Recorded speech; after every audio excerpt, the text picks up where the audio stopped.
Hi, I'm here to list what my top 10 favorite films of 2024 are. This is something that I've been wanting to do for a long time. Uh, in 10th place is Despicable Me 4, which I give an 8 out of 10 to.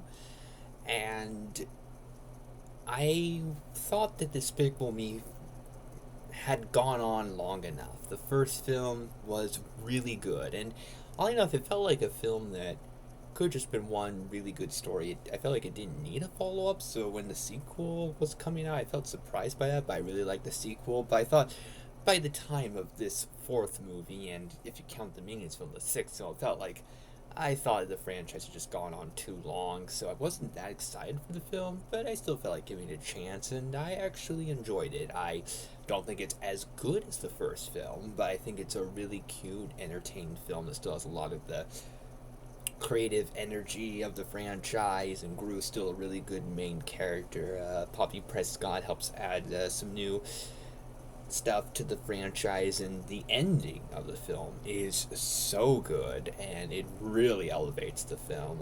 That final scene, that was wonderful, and that really helped the film. In ninth place is another 8 out of 10 film, and it's Madam Web. And I can understand why that could seem like an unusual choice, but I think that Madam Web's a really entertaining movie, and entertainment is something I take very seriously when it comes to films. And I will get to later the films that really left a very personal, emotional impact on me, but a lot of times I just want to watch a film that's fun. And for me, that's what Madam Web is. It's just a fun movie, and it's campy, and it just gave me a good time. And I could understand if people don't like it, but I just had just a good, fun time watching it. And now moving on to films, I give an 8.5 out of 10 to. In eighth place is Ghostbusters Frozen Empire. I'm a big Ghostbusters fan. I think that the original Ghostbusters are really good, and seeing the original cast get the most they've gotten to do in a Ghostbusters film since 1989 is a lot of fun. They're still not quite the leads, but they have much bigger roles here than they've had before.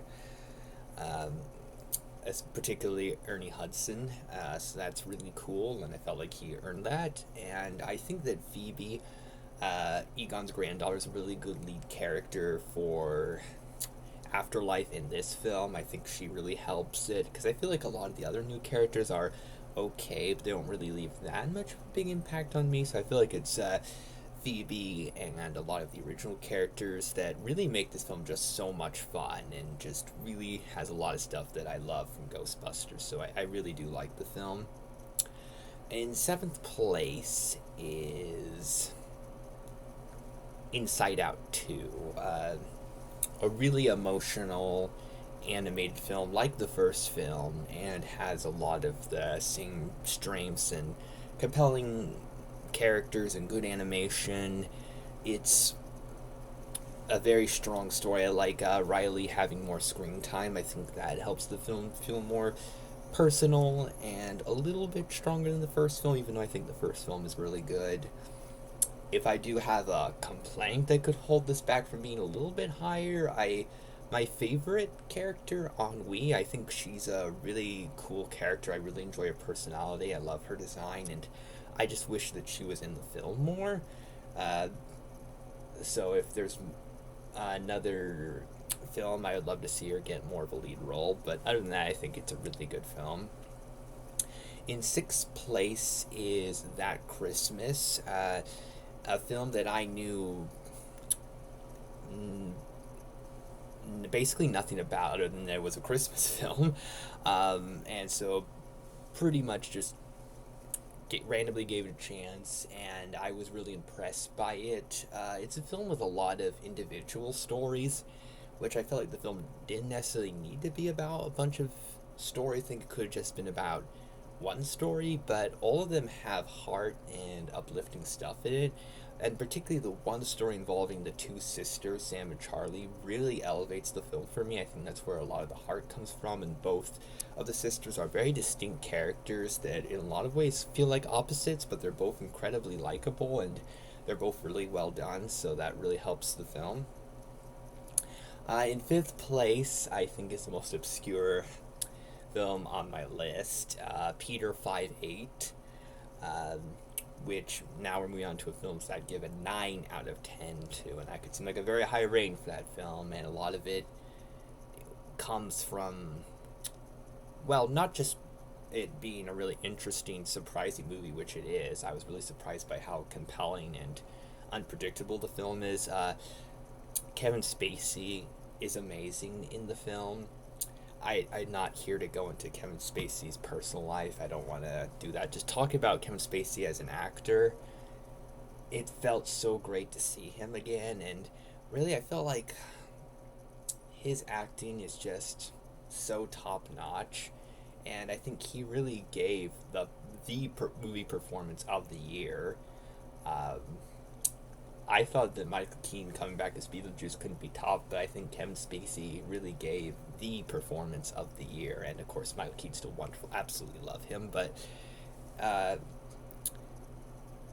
I think Kevin Spacey deserves the Oscar. He's just that good, and he deserves it for a lot of movies. And Peter 5'8" is certainly one of them. Again, if we're just talking about a person's acting talent, because I don't want to get into other stuff, but he's just wonderful. It just absolute delight. So much charisma, so much amazing acting coming from him. It just felt like what I want from a lot of lead actors, because a lot of modern lead actors, again, not judging them as people, a lot of them seem like really nice people and just not the biggest fan of a lot of their acting, where Kevin Spacey felt like that's just amazing acting coming from him.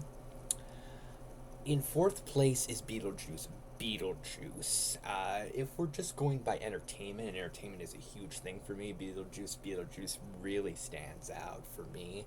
I'm a big fan of the first film and of the cartoon show, and I think that Beetlejuice is a wonderful sequel. I love how much it focuses on Lydia. She's fantastic in the movie, and she's a good character in the first film and the cartoon show. I think that this film has her at her best and her most stylish. I love her style so much. Beetlejuice is so much fun. It's absolutely delightful. Love having Jenna Ortega there.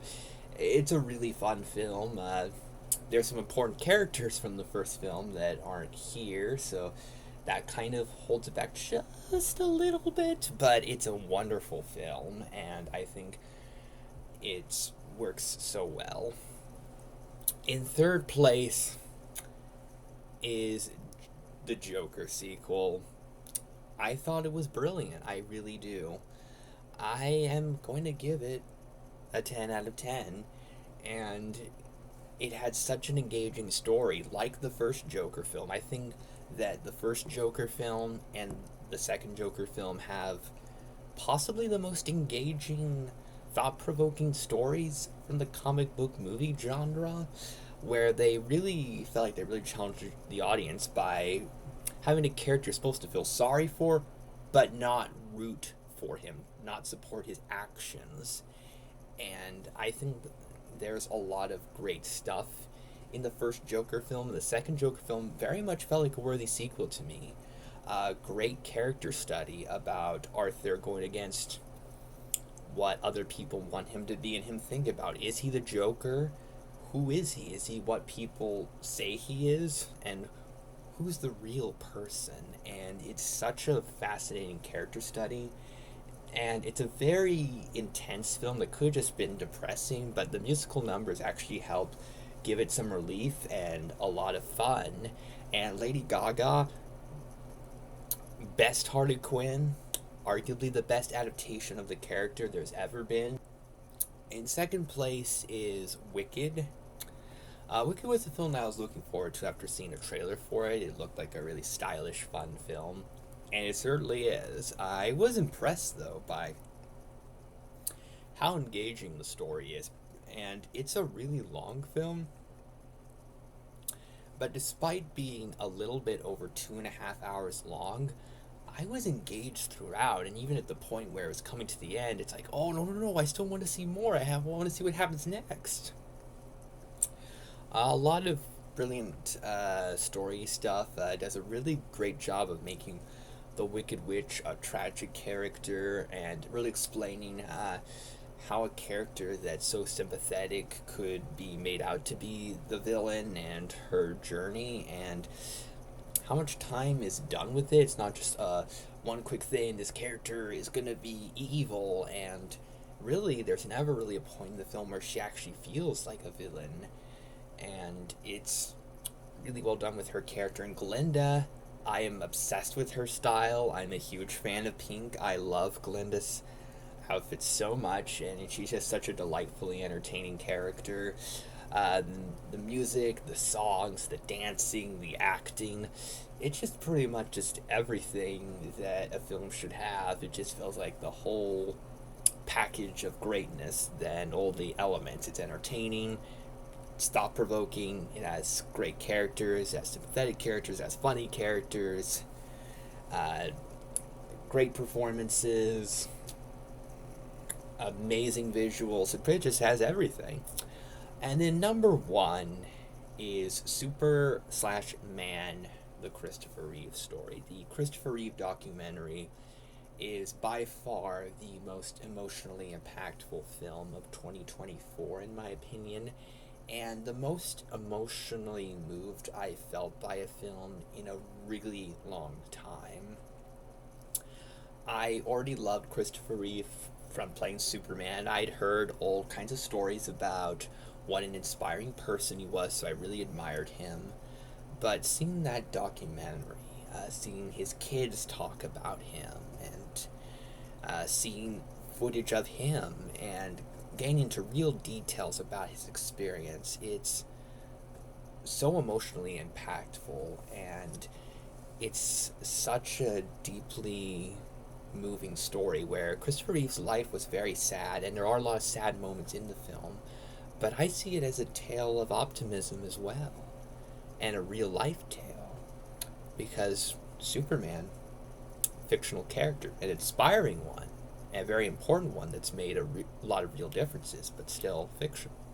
Christopher Reeve was a real person, and knowing that somebody that famous was so kind and worked so hard to help others, and that despite all the tragedies he went through, he kept working hard to do what was right for people, and he cared and loved people so much.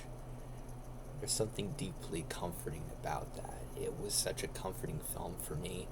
It felt as if Superman flew by himself and hugged me and told me that no matter how